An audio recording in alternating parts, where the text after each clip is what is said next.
और मैं ईना साहिल दिनेशरा की मदर, सिंगल पेरेंट।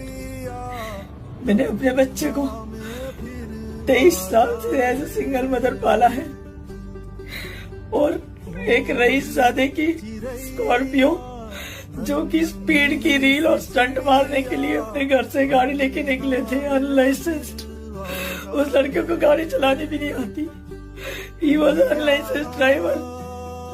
उसने 3 फरवरी को मेरे मासूम बच्चे को अपनी गाड़ी से ऑन द स्पॉट उड़ा दिया। मेरे बच्चे को उड़ा दिया उसने। I may address mother alone.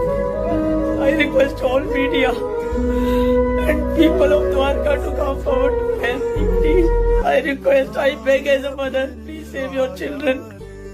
Please save your children and help me also.